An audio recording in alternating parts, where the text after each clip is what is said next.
じめまして、こんにちは。堀鉄ちゃんです。縄文ねるです。このチャンネルは人生に絶望しかけた小童子が東南アジアでのバックパッカー旅を通して少しずつ前向きになって心の穴を埋めていく物語です。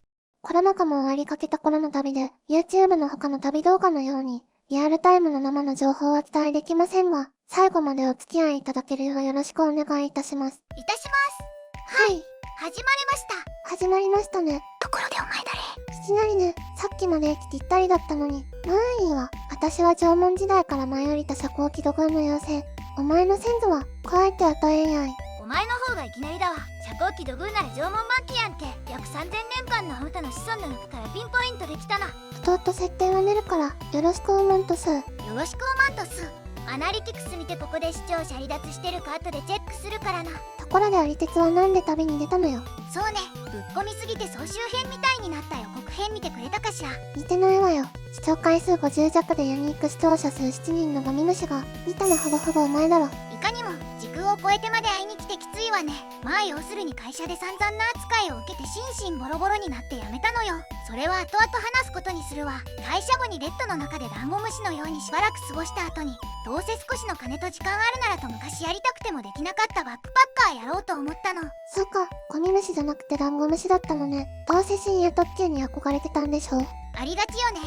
私も実際読んで好きだけど、強いて旅本でバックパッカーへの憧れのきっかけになったのをあげるなら、ゲッツイタヤの怪人機構シリーズね。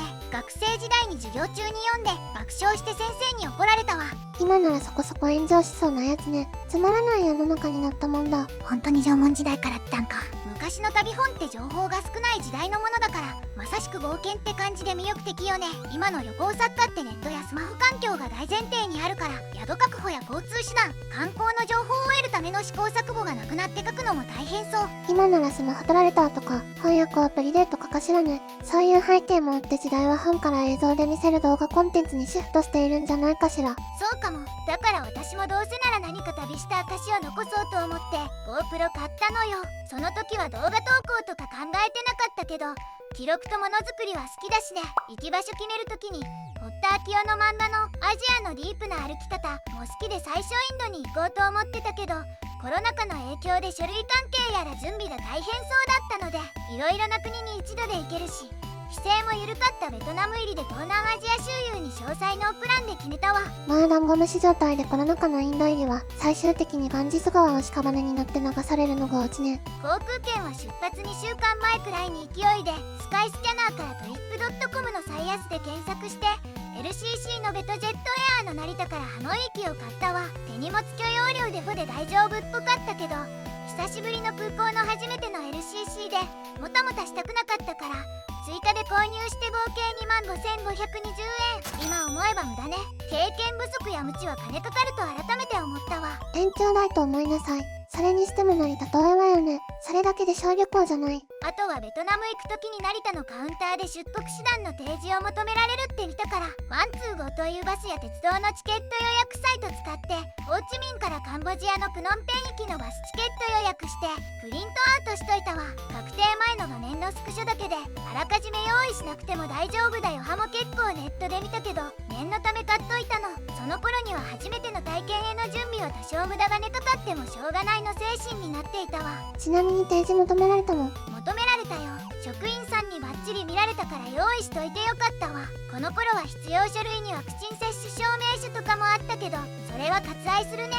日本はビザ関係用意しなくていいから、それでも楽な方ね。出発当日は早朝に家を出てチェックイン時間の2時間弱前には成田に着いたけど、コロナ禍でガラガラと思って舐めてたらカウンター前はすごい長蛇の列。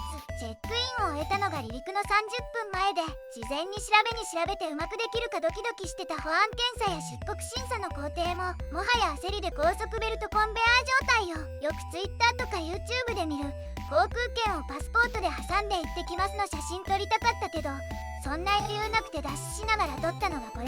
すごい躍動感ね。もうこれだけ先に離陸しているわ。結局登場したのは後ろから3人目くらいのギリギリ。これから始まる旅のワクワク感とか不安は全てダッシュで後ろに置き去りだわ。とにかく初めてで無事に登場できてよかったわね。私の時代に LCC なかったけど、どんな感じだったの？ベトナムまで6時間くらいかしら。6時間半ね。狭さが予想以上だったわ。しかも3列シートの真ん中、隣のベトナム人まで。拳2つ分とか YouTuber っぽく座席レビューしたかったけど、猫の手も入らねえ。お前の体格と座り方次第だろってあれね。窓側の多分ベトナム人の男の人が途中でトイレに行くために通路側の女の子と2人で避けてあげたんだけど、そのベトナム人が一向に戻ってこないの。隣の女の子と思わず大丈夫かなって話すきっかけになったんだけど、話していたらその子は日本人で某国際機構で働いている人だったのよ。日本とベトナムに挟まれていて、まさにあなたのチューブラリンの境遇そのものね。結局そのベトナム人はどうなったの？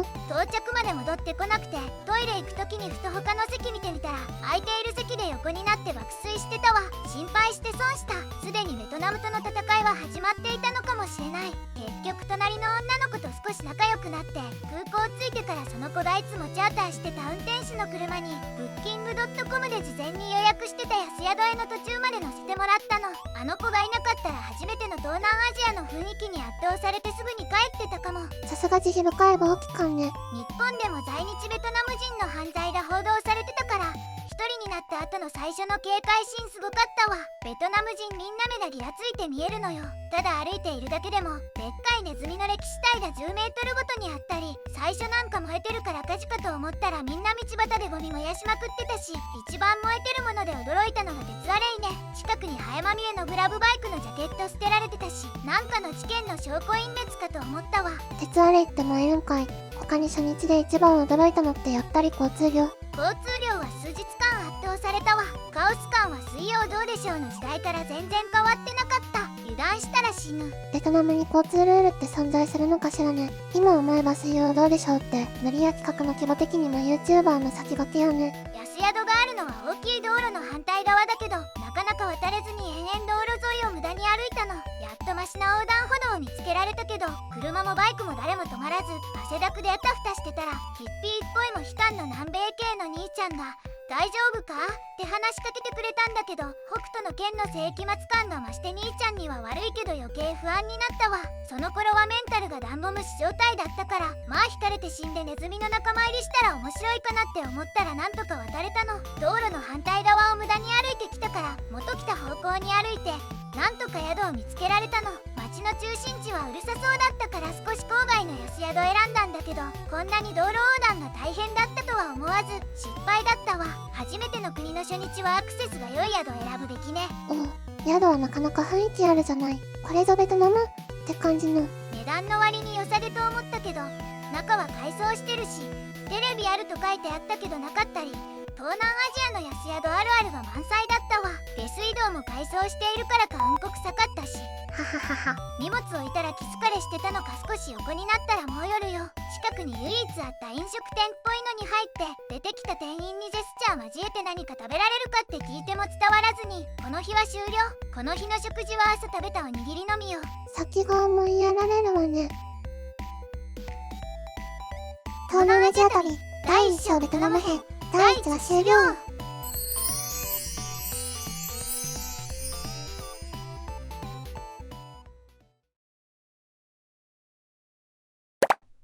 オリテツチャンネル。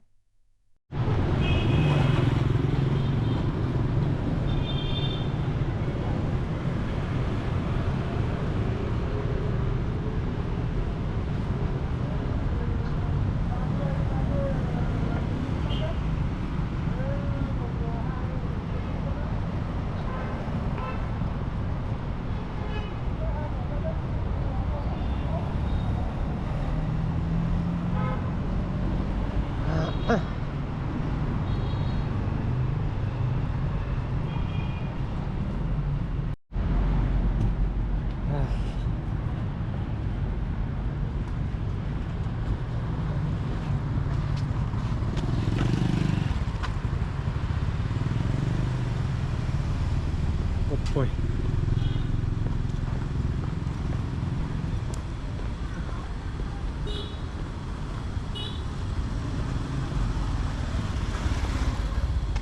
れか。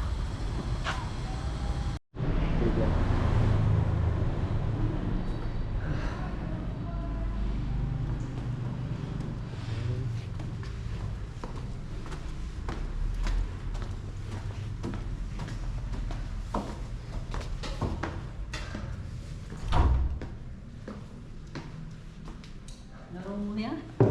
Oke.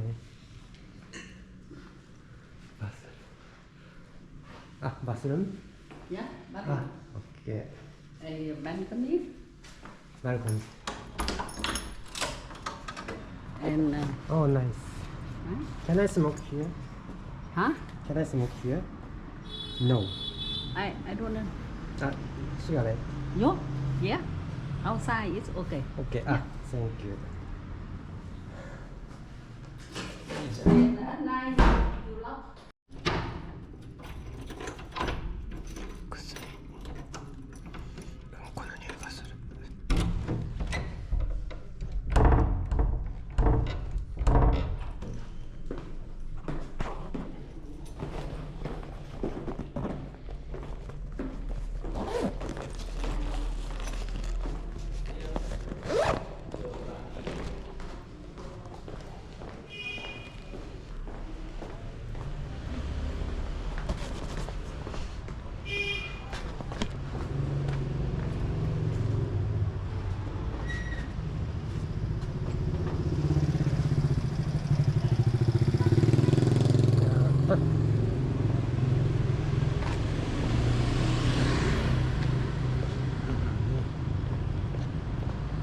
いやー、臭いな。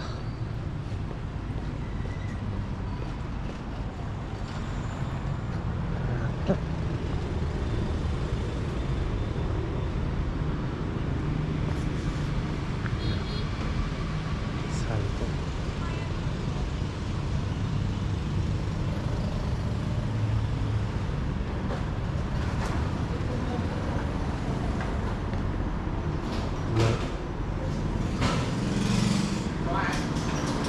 Trying to something? Something? I거 ya, murah. Iko. No. Okay. Dami ba yun?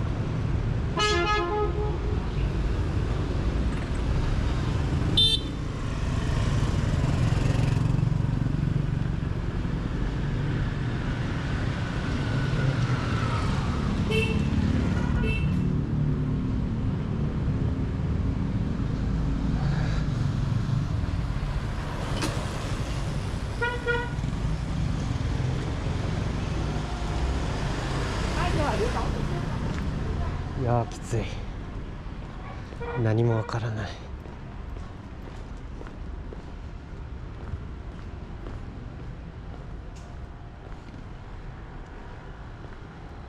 レイズ。もういいや、寝よう。